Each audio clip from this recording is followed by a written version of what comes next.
আলহামদুলিল্লাহ, আজকে আমরা পবিত্র কোরআনের 15তম পারা শেষ করলাম। এই পারাতে 2টা সূরা তেলাওয়াত করা হয়েছে। সূরা বানি ইসরাঈল, এই সূরার আরেক নাম হলো সূরাতুল ইসরা, আর আরেকটা হলো সূরা কাহাফ। আজকের তেলাওয়াতকৃত অংশে একদম প্রথম রাকাতে প্রথম আয়াত আমি তেলাওয়াত করেছি।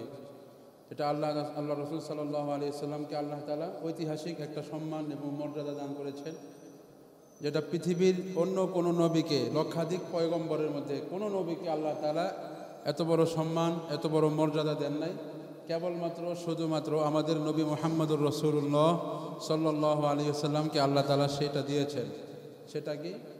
সেটা হলো ইসরা এবং মেরাজ। আল্লাহ নবী সাল্লাল্লাহু আলাইহি ওয়াসাল্লামকে আল্লাহ তাআলা এই ইসরা এবং মেরাজ দিয়েছেন। ইসরা শব্দের অর্থ হলো রাত্রিকালীন ভ্রমণ। আল্লাহ নবী একদিন কাবা চত্বরের পাশে তার দুধ বোন উম্মে হানির ঘরে একদিন রাত্রি যাপন করতেছিলেন।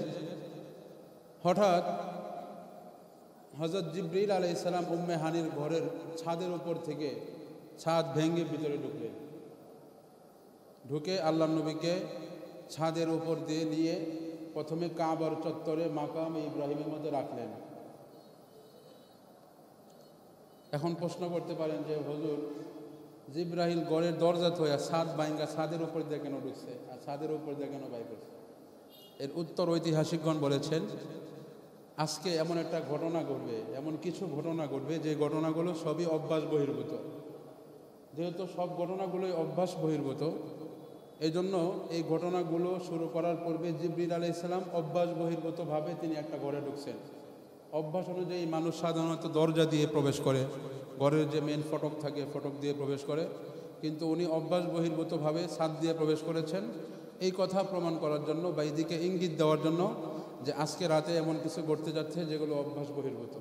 এর মধ্যে সর্বপ্রথম অভ্যাস বহির্ভূত যে কাজটা হয় সেটা হলো আল্লাহ নবীকে কাবার চত্বরে শোয়ায়া আল্লাহ নবীর হযরত জিবরিল আলাইহিস সালাম ওপেন হার্ট সার্জারি করেন।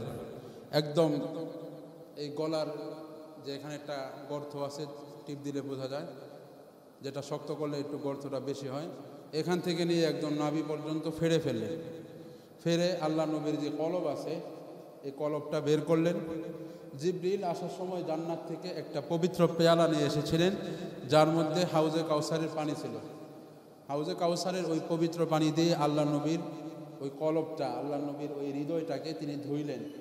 ধোয়ার পরে পুত পবিত্র ওই হৃদয়টাকে আবার জায়গা মতো স্থাপন করে দিলেন এবং এরপরে আল্লাহ নবীকে নিয়ে হযরত জিবরিল আলাইহিস সালাম বুরাক নামক একটা বাহনের মাধ্যমে কাবার চত্বর থেকে চোখের পলকে বাইতুল মাকদিসে নিয়ে গেলেন। সুবহানাল্লাহ। বুরাক শব্দের অর্থ হলো বিজলি চমক। এই বাহন, যেই বাহনটা আল্লাহ নবী উঠেছিলেন, এই বাহনটা যেহেতু বিজলির গতিতে চলত, আলোর গতি কত সেকেন্ডে? 1,86,000 মাইল। ঘন্টায় না, 1 সেকেন্ডে 1,86,000 মাইল। তো এই যে দানবটা ছিল, এই যে পশুটা ছিল, যে পশুর উপর আল্লাহ নবী বহন করে নেওয়া হয়েছিল আল্লাহ নবীকে, এটা বিজলির গতিতে, আলোর গতিতে সে অতিক্রম করত দূরত্ব। এবং হাদিস শরীফে আছে যে এই ঘোড়াটা দৃষ্টিসীমা যত দূর পর্যন্ত যাইত, ওইটা চোখের পলকে ওই দৃষ্টিসীমা অতিক্রম করতে পারত। সামনে যত দূর দেখা দেয় তাকাইলে চোখের পলক ফালাইতে এত দূর চলে গেছে। ওইখানে যাওয়ার পরে আরও সামনে যত দূর দেখা যায় চোখের আরেকটা পলক ফালাইতে ওইখানে চলে গেছে। এত দ্রুত গতিতে চলে। দ্রুত গতিতে আল্লাহ নবীকে বাইতুল মাকদিসে নেওয়া হয়। আল্লাহ নবী সেখানে একটা সুন্দর মনোরম একটা দৃশ্য অবলোকন করলেন। সেটা হলো আল্লাহ নবীর আগে যত নবী রাসূল পৃথিবীতে এসেছিলেন, সমস্ত নবী এবং রাসূলদেরকে আল্লাহ তাআলা বাইতুল মাকদিসে জমা করে রেখেছেন আল্লাহ নবীকে সুস্বাগতম, সুসম্ভাষণ জানানোর জন্য। বলেন সুবহানাল্লাহ। আল্লাহ নবী বাইতুল মাকদিসে ঢুকলেন, সমস্ত নবীদের সাথে সাক্ষাৎ হলো। হযরত জিবরিল আমিন মসজিদের দিয়ে যখন ঢুকলেন, পেছন থেকে সবাই মাঝখান দিয়ে জায়গা ফাঁকা করে দিল। হযরত জিবরিল আমিন আমাদের নবী মুহাম্মদুর রাসূলুল্লাহ সাল্লাল্লাহু আলাইহি সাল্লামের হাত ধরে একদম সামনে আনতে একদম ইমামের জায়গায় দাঁড় করে দিলেন। আল্লাহ নবী সমস্ত নবীদের ইমামতিতে 2 রাকাত নফল নামাজ আদায় করলেন আল্লাহর শুকরিয়া স্বরূপ। এখানে এটাই শেষ? এরপরে আল্লাহ তাআলা হযরত আল্লাহ সাল্লাল্লাহু আলাইহি সাল্লামকে মেরাজ দান করেছেন। সেটা হলো বাইতুল মাকদিস থেকে একদম ঊর্ধ্ব আকাশ গমন, প্রথম আকাশ, দ্বিতীয় আকাশ, তৃতীয় আকাশ, সপ্তম আকাশ, সর্বশেষ আরশ কুরসি এবং জান্নাত জাহান্নাম, এই সব কিছু আল্লাহ নবী এক রাতে পর্যবেক্ষণ করে। এগুলো দেখে আল্লাহ নবী একদম আবার ওই রাতের মধ্যেই, রাত শেষ হওয়ার আগেই, তাহাজ্জুদের সময় শেষ হওয়ার আগেই আল্লাহ নবী আবার তার জায়গায় উম্মে হানির ঘরে ফিরে আসলেন। আল্লাহ নবী সাল্লাল্লাহু আলাইহি সাল্লামের এই ইসরাটাকে তৎকালীন জমানার যে কাফের মুশরিক ছিল তারা অস্বীকার করেছিল। অস্বীকার করার কারণে কাফের হয়ে গিয়েছিল। আপনারা জানেন কোরআনের একটা আয়াত যদি কেউ অস্বীকার করে তাহলে সে কি হয়ে যায়? কাফের হয়ে যায়। তো ইসরাকে যারা অস্বীকার করে যে এত অল্প সময় আল্লাহ নবী কাবার চত্বর থেকে বাইতুল মাকদিস পর্যন্ত চলে গেছে, এটা কখনো কোনো মানুষের পক্ষে সম্ভব নয়। এটা মিনিমাম 10-15 দিনের রাস্তা, এটা এত তাড়াতাড়ি যাওয়া সম্ভব নয়। ইসরাকে তারা অস্বীকার করার কারণে সূরা বানী ইসরাঈলের 1 নম্বর আয়াতকে তারা অস্বীকার করে। অস্বীকার করার সাথে সাথে তারা সবাই কাফের হয়ে যায়। আল্লাহ নবী সাল্লাল্লাহু আলাইহি সাল্লাম এরকে নিয়ে যখন কাফেররা ঠাট্টা বিদ্রুপ করতেছিল, তখন হযরত আবু বকর সিদ্দিককে কাফের বানানোর জন্য, তাকে অবিশ্বাস করানোর জন্য কাফেররা তার সামনে পেশ করে, দেখো তোমার নবী মুহাম্মদ কি বলে, সে নাকি এক রাতে আমাদের বাইতুল্লাহর চত্বর থেকে বাইতুল মাকদিস চলে গেছে। দেখো তোমার মুহাম্মদ যে পাগলকে তুমি অনুসরণ করো, দেখো কত বড় পাগল। হযরত আবু বকর সিদ্দিক বলে, এই কথা কি আমার নবী নিজের মুখে বলছে? কাফেররা বলো, হ্যাঁ আল্লাহ নবী নিজের মুখে বলছে। তাহলে বলল, তাহলে আমি অবশ্যই বিশ্বাস করি। আমি যেদিন প্রথমে মানে নিয়েছি সেদিন থেকেই আমি এই কথার উপর বিশ্বাস এনেছি যে আমার নবী মুহাম্মদুর রাসূলুল্লাহ যা বলবে সবই সত্য বলবে। এখানে মিথ্যার বিন্দুমাত্র কোনো সন্দেহের অবকাশ নাই, ঠিক কিনা? এরপরে আল্লাহ নবী সাল্লাল্লাহু আলাইহি সাল্লাম হযরত আবু বকর সিদ্দিককে সিদ্দিক উপাধি দিলেন। এর আগ পর্যন্ত হযরত আবু বকর সিদ্দিকের নামের সাথে সিদ্দিক ছিল না। এই উপাধিটা তিনি এই ইসরার ঘটনা সত্যায়ন করার কারণে, মেরাজের ঘটনা সত্যায়ন করার কারণে তাকে দেওয়া হয়। কাফেররা হটকারিতা শুরু করলো। কাফেরদের মধ্যে থেকে একজন লোক আল্লাহ নবীকে আটকানোর জন্য, আল্লাহ নবী বাইতুল মাকদিসে যায় নাই এটা প্রমাণ করার জন্য, কাফেরদের মধ্যে একজন কূটকৌশল লোক ছিল, খুবই চতুর একজন লোক ছিল।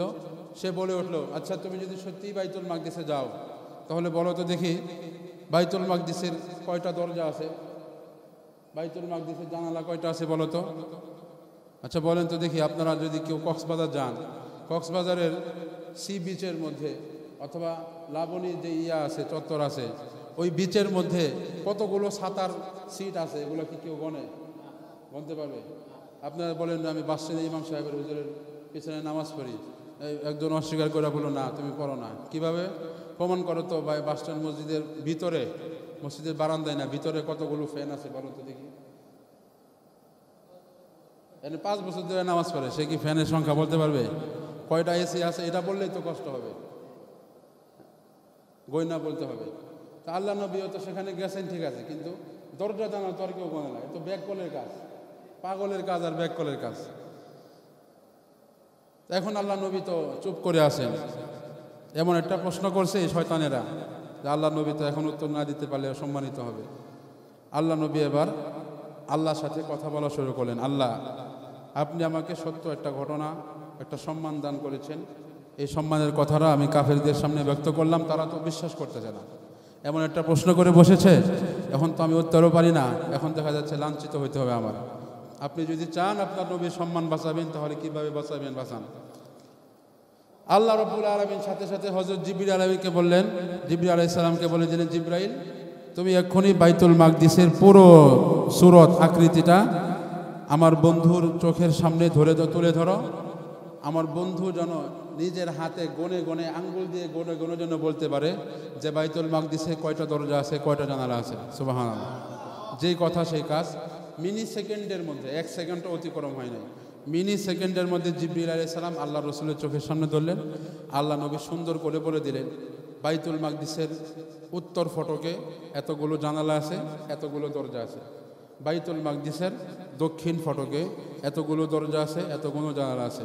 বাইতুল মাকদিসের পূর্ব দিকে ঢোকার দিক দিয়ে রাস্তা দিয়ে এতগুলো জানালা, এতগুলো দরজা আছে। এইভাবে যখন বলল তখন তারা মিলাই দেখলো, হায়রে সব তো ঠিকই আছে। এরপরও যদি ইমান অন্ত বুঝতাম, এরপরে কয় মুহাম্মদ জাদুঘর, জাদু জানা কারবারটা দেখছে। মানে আল্লাহ তাআলা খতামাল্লাহু আলা কুলুবিহিম, আল্লাহ তাআলা তাদের অন্তরে মোহর এঁটে দিয়েছেন। যাই হোক, এই ঘটনা আমরা আজকে তেলাওয়াত করেছি। আজকের তেলাওয়াতকৃত অংশে আরেকটা চমৎকার ঘটনা যেটা সূরা কাহফের মধ্যে উল্লেখ করা হয়েছে। সূরা কাহফ এটা হলো আসহাবে কাহফের একটা ঘটনা, আল্লাহ তাআলা এখানে খুব সুন্দরভাবে উপস্থাপন করেছেন। আম হাসিবতা আন্না আসহাবাল কাহফি ওয়ার রাকিম কানু মিন আয়াতিনা আজাবা ইয আওয়াল ফিতয়াতু ইলাল কাহফি ফাকালু রব্বানা আতিনা মিন লাদুনকা রাহমাহ ওয়া হাইয়্ লানা মিন আমরিনা রশাদা। আসহাবে কাহফের ঘটনাটা হলো আল্লাহ নবীর জন্ম হওয়ার আরো 350 বছর আগে। কয়শো বছর আগে? আসহাবে কাহফের এই ঘটনা নিয়ে মানুষের মাঝে অনেক ভুল তথ্য ছিল, অনেক ভুল উক্তি, অনেক ভুল কথাবার্তা ছিল। আসহাবে কাহফের এদের সংখ্যা ছিল এত, এরাই করছে সেই করছে, এরা এত বছর বাচ্চা ছিল, মইরা গেছিল। এই জন্য আল্লাহ তাআলা আল্লাহ নবীর মাধ্যমে একদম পবিত্র কোরআনের মাধ্যমে আসহাবে কাহফের ঘটনার সত্যতা এবং কি কি সঠিক তথ্য, ওই তথ্যগুলো আল্লাহ তাআলা তুলে ধরেছেন। ঘটনাটা কি ছিল? যেহেতু আল্লাহ নবীর জন্মের 350 বছর আগে, তার মানে আপনারা বলেন তো দেখি, আপনাদের বেসিক নলেজ খাটায়া, আসহাবে কাহফ যারা ছিল তারা কোন নবীর উম্মত ছিল বলেন তো দেখি? ঈসা আলাইহিস সালামের। কারণ আল্লাহ নবীর পৃথিবীতে আগমনের কয়শো বছর আগে হযরত ঈসা আলাইহিস সালাম ছিলেন? হ্যাঁ, 550 থেকে 600 বছর না? তার মানে আসহাবে কাহফ যারা ছিলেন তারা হযরত ঈসা আলাইহিস সালামের ধর্মের অনুসারী ছিলেন, আর তাদের ধর্মীয় কিতাবের নাম ছিল ইনজিল। এরা, তাদের ঘটনা হলো, তাদের রাজ্যের মধ্যে একজন জালিম বাদশা ছিল, যেই জালিম বাদশা ইনজিল কিতাবের অনুসারীদেরকে খালি জুলুম করত। আমাদের স্বৈরাচার একটা পতন হয়েছে, সে যেমন ইসলামপন্থীদেরকে বিভিন্নভাবে জুলুম করতে, আলেম ওলামাদেরকে, তো ওইরকম একটা স্বৈরাচার শাসক ছিল যে ইসলামপন্থী যারা ছিল, ইনজিল কিতাবের অনুসারী যারা ছিল, হযরত ঈসা আলাইহিস সালামের উম্মত যারা ছিল, তাদেরকে তাদের ধর্মের রীতিনীতি পালন করতে দিত না। তাদেরকে পৌত্তলিকতা এবং শিরিকের দিকে তাদেরকে উদ্বুদ্ধ করত। শিরিকি না মানলে তাদেরকে কঠিন আঘাত করত, তাদেরকে অনেক জুলুম করত, জোর জুলুম করত। তো এখানে 7 জন যুবক ছিল, 7 জন টকবজে তরতাজা যুবক ছিল, যারা আল্লাহর উপর ভরসা করে, তারা নিজেদের ঈমান আমল বাঁচানোর জন্য, তারা বাদশার জালিম থেকে বাঁচার জন্য, জুলুম থেকে বাঁচার জন্য এবং ঈমান আমল হেফাজত করার জন্য তারা তাদের শহর থেকে বের হয়ে আসে। তাদের কাছে কিছু টুকটাক টাকা পয়সা ছিল, ওই অর্থ করে নিয়েই তারা তাদের শহর থেকে বের হয়ে আসে। শহর থেকে বের হয়ে এসে তারা একটা গুহার মধ্যে আশ্রয় নেয়। গুহাতে আশ্রয় নেওয়ার পরে তারা ওই গুহার মধ্যে ঘুমিয়ে যায়। ওই 7 জন যুবকের সাথে একটা কুকুরও ছিল, একটা কাল্ব ছিল, এই কথাটাও পুরো পবিত্র কোরআনে আছে। তো এরা যখন গুহার মধ্যে ছিল, অনেক ক্লান্তি, অনেক দূর থেকে হেঁটে আসার পরে যে ক্লান্তি, এই ক্লান্তির কারণে তারা ঘুমিয়ে যায়। আল্লাহ রাব্বুল আলামিন তার কুদরত জহির করার জন্য এই যে তারা ঘুমাইছে, এই ঘুমটাকে 309 বছর পর্যন্ত প্রলম্বিত করে দিছে আল্লাহ তাআলা সুবহানাহু। ঘুম থেকে যখন তারা উঠলো, তারা কেউ কেউ বলতেছে যে আমরা তো একদিন ঘুমাইছি, কেউ বলতেছে না আমরা কয়েকদিন ঘুমাইছি, কিন্তু আসলেও তারা জানে না যে তারা 309 বছর ঘুমাইছে। কয় বছর? 309 বছর।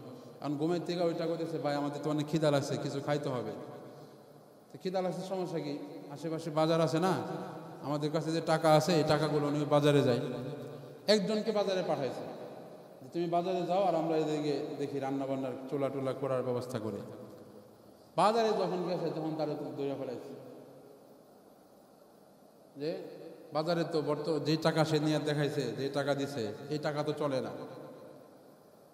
বাজারে যায় যদি এখন আপনি 1 আনার পয়সা লয়ে যান যে ভাই আমারে 5 কেজি মাছ দেন, 2 কেজি আলু দেন, 1 আনার পয়সা নিলে কি করবো? পাগল করবো না? 1 আনাও না, 1 আনাও তো আরো 20, 30, 50 বছর আগেও ছিল। 1 আনা না, 300 বছর আগের মুদ্রা, যেগুলো আরো শত বছর আগেই এই দেশের মধ্যে একদম অচল হয়ে গেছে, চলে না, ওই মুদ্রা তাদের কাছে যে ছিল, এগুলো নিয়ে তারা যখন বাজারের সামনে পেশ করে, বাজারের লোকদের কাছে শুনে তারা বুঝতে পারে যে না, আমরা তো এখানে 1-2 দিন ঘুমাই না, আল্লাহ তাআলার কুদরতে আমরা এখানে 300 বছরের উপরে ঘুমাইছি। সুবহানাল্লাহ। এরপরে তারা পলায়ন করে, উনি তাড়াতাড়ি গুহার মধ্যে ফিরে আসে, তখন আল্লাহ তাআলা তাদেরকে আবার মৃত্যু দান করেন। তো এই ঘটনা থেকে আমরা কি শিক্ষা পাইলাম? এখান থেকে আমরা শিক্ষা পাইলাম, নিজের ঈমান আমল বাঁচানোর জন্য যদি নিজের বাপ দাদার ভিটা যদি ছাড়তে হয়, নিজের মাতৃভূমির মায়াও যদি ছাড়তে হয়, তাহলে নিজের মাতৃভূমি, নিজের বাপদাদার ভিটা ছেড়ে হলেও নিজের ইমান এবং আমলের হেফাজত করতে হবে। রাজি আছেন তো ইনশাআল্লাহ? যেটার সবচেয়ে বড় ত্যাগ করেছে আল্লাহ নবী এবং সাহাবায়ে কেরাম।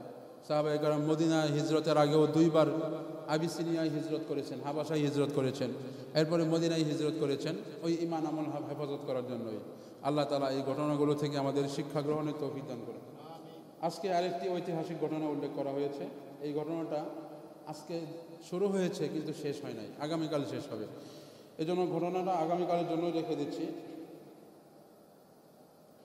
সূরা বনী ইসরাঈলের মধ্যে ফিরে আসি।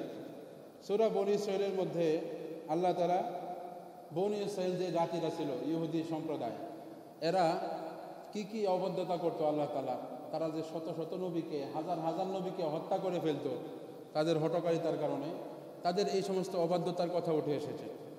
এবং সূরা বনী ইসরাঈলের মধ্যে 2টা মৌলিক বিষয় উঠে এসেছে। একটা হলো হযরত মূসা আলাইহিস সালামের অবাধ্যতার কারণে ইহুদি জাতি ছাড়া যারা ছিল বনী ইসরাঈল, তাদের উপর বাবেল শহরের বুকতে নাসর নামক একজন রাজা ছিল। ওই রাজা তাদের উপর কঠিন হত্যাকাণ্ড চালায়। কথা বুঝতে পেরেছেন? হযরত মূসা আলাইহিস সালাম যখন মারা গেলেন, মারা যাওয়ার পরে তারা মূসা আলাইহিস সালামের ধর্মকে যেহেতু ছেড়ে দেয়, ছেড়ে দেওয়ার কারণে আল্লাহ তাআলা তাদের উপর এত বেশি আযাব নাজিল করে যে তাদের উপর একজন জালিম বাদশা চাপায় দেয়, যিনি ছিলেন বাবেল শহরের বুকতে নাসর নামক বাদশা। এই বুকতে নাসর নামক বাদশা ইহুদি জাতিকে একদম কচুকাটা করে, আর যে কজন বেঁচে ছিল ফাঁক ফুক দিয়ে বেঁচে জানা 2-4 জন, এদের সবাইকে তিনি দাস বানিয়েছিলেন, একদম কৃতদাস বানিয়ে দিয়েছিলেন। এটা ছিল 1 নম্বর ঘটনা। আর 2 নম্বর ঘটনা হলো এই ইহুদিদের পরে হযরত ঈসা আলাইহিস সালাম যখন আসলেন, ঈসা আলাইহিস সালামের ধর্মের অনুসারীরা, ঈসা আলাইহিস সালামের ধর্মের অনুসারীরা তার মৃত্যুর পরে যখন ঈসাই ধর্ম ছেড়ে দিল এবং ইনজিল কিতাবের হুকুম আহকামগুলো মানা ছেড়ে দিল, তখন আল্লাহ তাআলা তাদের উপর রোম সাম্রাজ্যের সম্রাট তিতুসের আক্রমণ তাদের উপর আল্লাহ তাআলা চাপিয়ে দেয়। তিতুস সম্রাটের আক্রমণে তারা একদম ছিন্ন ভিন্ন হয়ে যায়, একদম মেসাকার হয়ে যায়। এই 2টা বিষয় আল্লাহ তাআলা পবিত্র কোরআনে সূরা বনী ইসরাঈলের 2 থেকে 8 নম্বর আয়াত পর্যন্ত ইরশাদ করেছেন।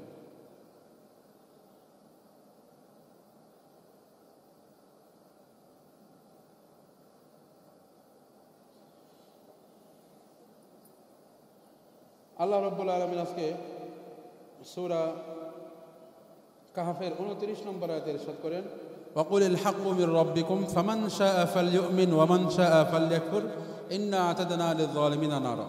হে নবী, আপনি বলে দিন যে আল্লাহ তাআলার পক্ষ থেকে সত্য এসে গেছে, সুতরাং যারা চায় ঈমান আনুক অথবা যারা চায় ঈমান না আনুক, এটা তাদের ব্যক্তিগত বিষয়। কিন্তু এটাও তাদেরকে জানিয়ে দিন যারা ঈমান আনবে না, আমার সাথে কুফরি করবে, যারা ঈমান আমল ঠিক রাখবে না, তাদের জন্য আল্লাহ তাআলা জাহান্নামের আগুন রেডি রেখেছে। সবাই বলেন নাউজুবিল্লাহ।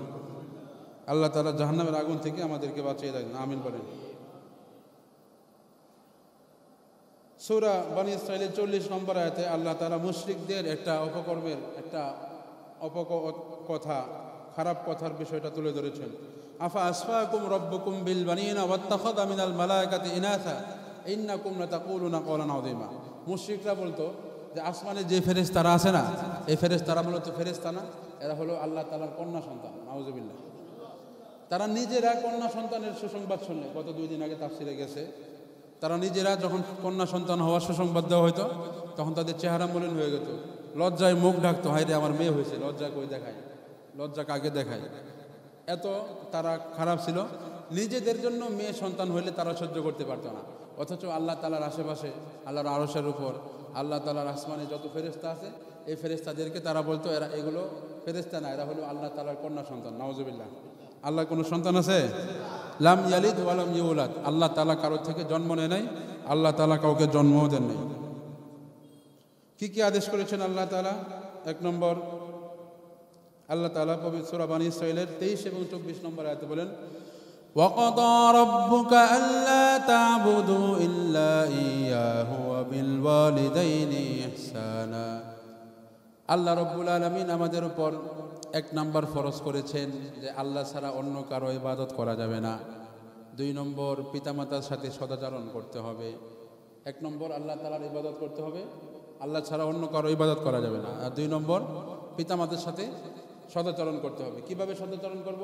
ইম্মা ইয়াবলুগান্না ইনদাকাল কিবারা আহাদুহুমা আও কিলাহুমা ফালা তাকুল লাহুমা উফফিন ওয়ালা তানহারহুমা ওয়া কুল লাহুমা কওলান কারীমা। বাবা মা যখন দুইজন অথবা কোনো একজন বার্ধক্যে উপনীত হয়, বয়স্ক হয়ে যায়, তখন তাদেরকে তোমরা ধমকও দিবা না, উফ শব্দটা পর্যন্ত বলবে না। ওয়াকফিদ লাহুমা জানাহাল যুল্লি মিনার রাহমাতি ওয়া কুর রাব্বিরহামহুমা কামা রাব্বায়ানি সগীরা। বরং তাদের জন্য তোমরা হে আমার বান্দারা, তোমরা তোমাদের বাবা মার জন্য রহমতের যেই ডানা আছে, রহমতের ডানা বিছিয়ে দাও, অর্থাৎ দয়া পরবশ হও, বাবা মার প্রতি তোমরা দয়া পরবশ হও। বাবা মা যখন বৃদ্ধ হয়, বৃদ্ধ মানুষ কিন্তু আস্তে আস্তে বাচ্চাদের মতো হয়ে যায়। বাচ্চারা যখন এটা সেটা খেতে চায়, বাবা মা যখন বার্ধক্যে উপনীত হয়, বাবা মা দেখবেন বিভিন্ন ফল খেতে চাচ্ছে, এটা সেটা খেতে চাচ্ছে, তখন তাদের উপর নারাজ না হওয়া, তাদেরকে শেষমেশ খেদমত।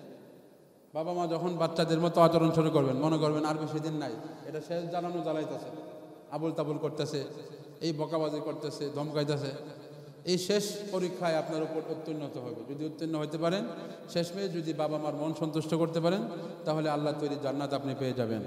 আল্লাহ নবী সাল্লাল্লাহু আলাইহি সাল্লাম একদিন ওই সিঁড়ি দিয়ে মিম্বরে উঠতেছিলেন। প্রথম মিম্বরে পাড়া দেওয়ার পরে আমিন বললেন, দ্বিতীয় সিঁড়িতে পাড়া দেওয়ার পরে আমিন বললেন, তৃতীয় সিঁড়িতে পাড়া দেওয়ার পরে আমিন বললেন। বয়ানের পরে সাহাবায়ে কেরাম জিজ্ঞাসা করলেন, ইয়া রাসূলুল্লাহ, আজকে আপনার কাছে এমন একটা কাজ দেখছি যেগুলো আগলে দেখে নাই, আপনি অনর্থক আমিন বললেন কেন? আমরা তো কিছু শুনি নাই, কোনো দোয়া শুনি নাই। আল্লাহ নবী বলেন, আমি যখন মিম্বরে উঠতেছিলাম, জিবরিল আমিন আমার কাছে আসছে। আমি যখন প্রথম সিঁড়িতে পা দেই, জিবরিল বলো, বাউদা মান আদরাকা রমাদানা ফালাম ইউগফার লাহ। ওই ব্যক্তি ধ্বংস হোক যে ব্যক্তি রমজান মাস পাইল, অথচ রমজান মাসে ইবাদত কইরা, আল্লাহ তাআলার কাছে রোনাজারি কইরা নিজের জীবনের সমস্ত গুনাহ মাফ করাতে পারে নাই, ওই ব্যক্তি ধ্বংস হোক। আমি নবী আমিন বলেছি। 2 নম্বর সিঁড়িতে যখন পা রাখলাম, তখন জিবরিল আমিন বলল, বাউদা মান যুকিরতা ইনদাহু ফালাম ইউসাল্লি আলাইহি। ওই ব্যক্তিও ধ্বংস হোক যে ব্যক্তির সামনে আপনি নবীর নাম উচ্চারণ করা হয়েছে, অথচ আপনার নাম শুনে সে একবারও আপনার উপর দরুদ পড়ে নাই, সেও ধ্বংস হোক। 3য় সিঁড়িতে যখন পা রাখলাম, তখন বলল, বাউদা মান আদরাকা ইনদাহু আবাওয়াহুল কিবারু আও আহাদুহুমা। ওই ব্যক্তিও ধ্বংস হোক যে ব্যক্তি তার বাবা মাকে বৃদ্ধ অবস্থায় পাইছে, অথবা 2 জনের কোনো একজনকে বৃদ্ধ অবস্থায় পাইছে, কিন্তু তাদের খেদমত করে, তাদের মন রঞ্জন করে, তাদের জান্নাত কামাইতে পারে নাই, নিজের জন্য জান্নাত বানাইতে পারে নাই, ওই ব্যক্তিও ধ্বংস হোক। এই জন্য আমার ভাইয়েরা এই আয়াতগুলো, এই হাদিসগুলোর গুরুত্ব দেওয়া চাই। পারবো না ইনশাল্লাহ? সূরা বনী ইসরাঈলের 28 নম্বর আয়াতে আল্লাহ তাআলা বলেন, নম্রভাবে কথা বলতে হবে। বনী ইসরাঈলের 34 নম্বর আয়াতে আল্লাহ বলেন, অঙ্গীকার পূরণ করতে হবে। সূরা বনী ইসরাঈলের 35 নম্বর আয়াতে আল্লাহ বলেন, সঠিকভাবে পরিমাপ করতে হবে, মাপে কম বেশি করা যাবে না। সূরা বনী ইসরাঈলের 78 নম্বর আয়াতে আল্লাহ বলেন, 5 ওয়াক্ত নামাজ আদায় করতে হবে। সূরা বনী ইসরাঈলের 79 নম্বর আয়াতে আল্লাহ বলেন, তাহাজ্জুদের সালাত আদায় করতে হবে। ওয়া মিনাল লাইলি ফাতাহাজ্জাদ বিহি নাফিলাতাল লাক আসা আন ইয়াবআসাকা রাব্বুকা মাকামান মাহমুদা। এভাবে তাহাজ্জুদের নামাজের জন্য আল্লাহ তাআলা আমাদেরকে আদেশ করেছেন। আসুন আমরা জেনে নেই আল্লাহ তাআলা আমাদেরকে আজকে কি কি নিষেধ করেছেন সংক্ষেপে। সূরা বনী ইসরাঈলের 2 নম্বর আয়াতে আল্লাহ বলেন, আল্লাহ তাত্তাখিযু মিন দুনি ওয়াকিলা। আল্লাহ ছাড়া অন্য কাউকে কার্যবিধায়ক হিসেবে গ্রহণ করো না। সূরা বনী ইসরাঈলের 22 নম্বর আয়াতে আল্লাহ বলেন, লা তাজআল মা'আল্লাহি ইলাহান আখার। আল্লাহ তাআলার সাথে অন্য কোনো ইলাহ শরীক করো না। ইবাদতের উপযুক্ত একমাত্র একজন, চিল্লায়া বলেন তো তিনি কে? আল্লাহ ছাড়া অন্য কারোর সাথে উপাস্য করা যাবে? অন্য কারো ইবাদত করা যাবে না। এরপরে সূরা বনী ইসরাঈলের 23 নম্বর আয়াতে আল্লাহ বলেন, ওয়াকাদা রাব্বুকা আল্লা তা'বুদু ইল্লা ইয়্যাহু। এটা তো বলা হয়েছেই যে আল্লাহ ছাড়া অন্য কারো ইবাদত করা যাবে না, এই নিষেধ করেন।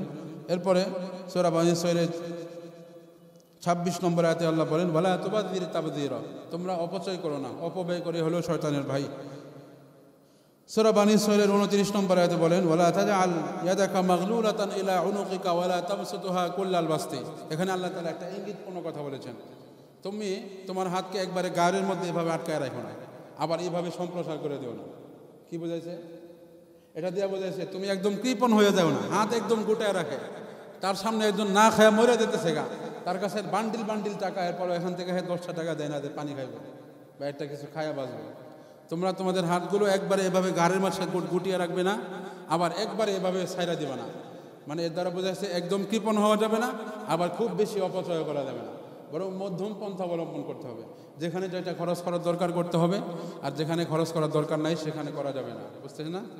এই বিষয়টা আল্লাহ তাআলা আদেশ করেছেন। আরও অনেক কিছু আছে। সূরা বনী ইসরাঈলের 36 নম্বর আয়াতে আল্লাহ বলেন, যে বিষয়ে যথাযথ জ্ঞান নাই ওই বিষয়ে কথা বলা যাবে না। যে বিষয়ে আপনার ধারণা নাই, জ্ঞান নাই, আপনার কোনো নলেজ নাই, ওই বিষয়ে যদি কথা বলেন তাহলে আপনি লজ্জিত হবেন। আপনি নিজেই দেখেন, আপনি একটা টপিক বিষয়ে জানেন না, কিছুই জানেন না, ওই টপিকে আপনি কথা বলতে যাবেন, আপনার বন্ধুদের সামনে, বন্ধু বান্ধবের আড্ডায়, ফ্রেন্ড সার্কেলের আড্ডায় দেখবেন আপনি অপমানিত হবেন। এই জন্য না জানা বিষয়ে কখনো নাক গলাবেন না, কথা বলবেন না। সূরা বনী ইসরাঈলের 37 নম্বর আয়াতে আল্লাহ বলেন, পৃথিবীতে দম্ভ করে চলো না, ওয়ালা তামশি ফিল আরদি মারাহা। পৃথিবীতে অহংকার নিয়া, খুব ভাবসাব নিয়া, আল্লাহ কিছু টাকা দিছে, একটু সরকারি চাকরি পাইছে, অথবা একটু স্ট্যাটাস, ফ্যামিলি স্ট্যাটাস ভালো, ফ্যামিলি ব্যাকগ্রাউন্ড একটু ভালো, এই জন্য তার দিকে তাকানো যায় না, কি একটা মোড নিয়ে চলে। এরকম করে যারা করে তারা হলো অহংকারী। আল্লাহ তাআলার কাছে তারা অহংকারের শাস্তি পাবে, নাউযুবিল্লাহ। দৃষ্টান্ত আল্লাহ তাআলা বনী ইসরাঈলের 2টা দৃষ্টান্ত দিয়েছেন, বনী ইসরাঈলের 2 ভাইয়ের। এটা সূরা কাহাফের 32 থেকে 44 নম্বর আয়াত পর্যন্ত। ওয়াদরিব লাহুম মাসালার রাজুলাইনি জাআলনা লিআহাদিহিমা জান্নাতাইনি মিন আ'নাবিন ওয়া হাফাফনাহুমা বিনাখলিন ওয়া জাআলনা বাইনাহুমা যারআ। ঘটনাটা কি? 2 জন আপন ভাই, দুজনকে আল্লাহ তাআলা সেম সম্পদ দিয়েছে, দুজনকেই আল্লাহ তাআলা প্রচুর ধন সম্পদের প্রাচুর্য দিয়েছে এবং ফলের বাসে বিশাল বিশাল ফলের বাগান দিয়েছে। এদের মধ্যে একজন ভাই এমন ছিল যিনি আল্লাহ তাআলার দেওয়া এই সম্পদের শুকরিয়া আদায় করত এবং এই সম্পদের যে জাকাত ছিল, এই সম্পদের জাকাত, এই সম্পদের হক গরীব মিসকিনদেরকে দান করে আদায় করত। এই হলো এক ভাইয়ের এক সুরত। আরেক ভাই এমন ছিল যাকেও হুবহু সেম পরিমাণ সম্পদ দেওয়া হয়েছে, কিন্তু সে আল্লাহর রাস্তায় খরচ করতো না। সে মনে করতো আখিরাত বলতে কিছু নাই, দুনিয়াতেই আমার সম্পদ আমি যেভাবে পারি ভোগ করা যায়। এই জন্য ভোগ বিলাসের কোনো শেষ ছিল না তার। যত ধরনের ভোগ বিলাসিতা করা সম্ভব সব ধরনের ভোগ বিলাসিতা করত। তার যেই ভাই ইমানদার ছিল, মুসলমান ছিল, সম্পদের হক আদায় করত, তিনি বলতো, ভাই এই দুনিয়ায় তো আসল জীবন না, এই সম্পদের হিসাব কিন্তু একজনের কাছে দিতে হবে। কিন্তু সেই ভাই বিশ্বাস করে না। এক পর্যায়ে কি হলো, আল্লাহ তাআলার আযাব আইসা, একদম ঘূর্ণিঝড় আইসা তার যে ফসলের ক্ষেত ছিল, তার যত সহায় সম্পদ ছিল সবগুলো এক ঘূর্ণিঝড়ে সব ধ্বংস করে দেয়। আর ইমানদার যেই ছিল, যে তার সম্পদ থেকে দান করত, বাহ্যিকভাবে মনে হইতেছে যে এই ইমানদার, সে তো দান করার কারণে তার সম্পদ কমে গেছে, কিন্তু আল্লাহ তাআলার ওই ঘূর্ণিঝড়ে ওই ইমানদারের বাগান, তার ফসল, সয় সম্পত্তি কোনো কিছুতেই কোনো ব্যাঘাত ঘটে নাই। এখান থেকে বোঝা যায় যে মাল সম্পদ যদি মানুষ টিকিয়ে রাখতে চায়, যদিও বাহ্যিকভাবে মনে হয় যে জাকাত দিলে মাল কমে যাচ্ছে, দান করলে তো সম্পদ কমে যাচ্ছে, আসলেও কমতেছে না, আপনার মালের সেফটি হচ্ছে। অন্যথায় দেখবেন আল্লাহ তাআলা এমন রোগ দিছে, ওই এক রোগে দেখবেন আপনার 50 লাখ টান দিছে। ঠিক আছে, আপনি হয়তো 10 বছর জাকাত না দিয়ে আপনি 10 লাখ টাকা জমাইছেন, 10 লাখ টাকা মনে করছেন যে আমি বাচ্চা গেছি, আয় করে বেড়াইছি, দেখবেন এই 10 লাখের বদলে আল্লাহ তাআলা এমন একটা রূপ দিছে 1 কোটি টান দিব, 80 লাখ টান দিব। ইন্ডিয়ার মাদ্রাসা নিলেও কাজ হবে না, এটা নিতে হবে একদম সিঙ্গাপুর। বুঝেন নাই? এই জন্য সতর্ক থাকা চাই। যতটুকু আলোচনা হইল আল্লাহ তাআলা আমাদের সবাইকে বোঝার এবং আমল করার তৌফিক দান করুন। সুবহানাল্লাহি ওয়া বিহামদিহি, সুবহানাকাল্লাহুম্মা ওয়া বিহামদিক, আশহাদু আল্লা ইলাহা ইল্লা আনতা, আস্তাগফিরুকা ওয়া আতুবু ইলাইক।